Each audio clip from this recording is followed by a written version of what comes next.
मारिलो पण हा महाबली तुला मारणार. महाबली तुझ्या अनेक पूर्वजांनी भक्ती मार्गाचा अवलंब केला, त्या मोक्षपदाची प्राप्ती झाली.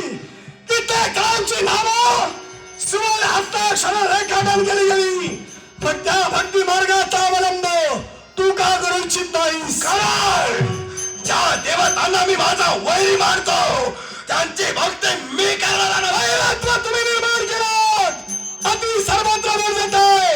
एखाद्या गोष्टीची अति झाली की त्याचा शेवट हा करावा लागतो. कारण तुझ्या पूर्वजांना देव देवता प्रसन्न झाल्या होत्या, इच्छित हवं होतं ते दिलं, पण शेवट का करावा लागला? तुझ्या पूर्वजांना धन्य होता तात्याव्यास आणि तो तात्याव्यास या क्षणी तुला धरलाय. तुझा शेवट होणे एवढी माझी इच्छा चालते. स्वाभिमान मला पूर्वजांचा आहे आणि म्हणून तुझ्या या सहस्त्र फणा शेणल्याशिवाय मी जाणार नाही. ते बोलणे एवढा सोपा निश्चितच नाही. कारण एका कल्पाच्या अंती माझा नारायण माझ्यावर शय्या करतो. विश्वाचा प्रलय काळ झाल्यानंतर सुद्धा जो शेष राहतो त्याला अनंत म्हटलं जातं. म्हणून तुला सांगतोय, या जन्मात नव्हे 7 जन्म घेतल्यास मला मारू शकत नाही. तुझा नामशेष केल्याशिवाय महाबली राहणार नाही. युद्धाचा मान तुम्हाला देतो. शंकरात गणादान भेटतोय, स्वीकारलाय तुझा भाग. शंकरात भिडलान भाग.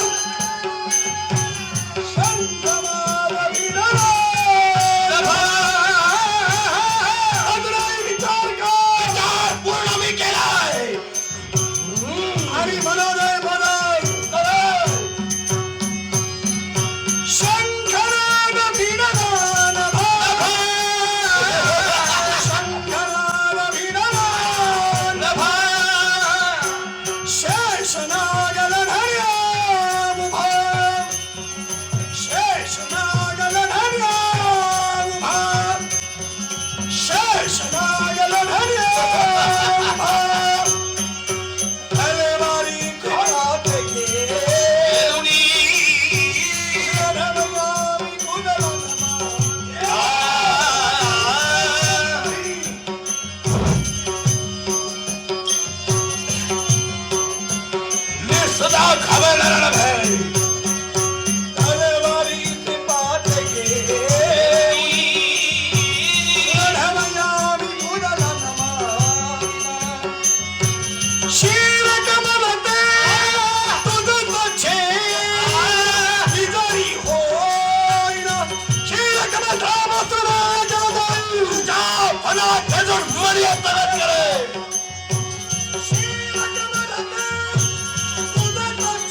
कमी पडणार आहे ना भाई? युद्ध का थांबविलास? अरे मीच कशाला? हा. जो युद्धातून माघार गेला हा. तो यवनाथ सो. ए! तो पळकुटा, तो पळकुटा.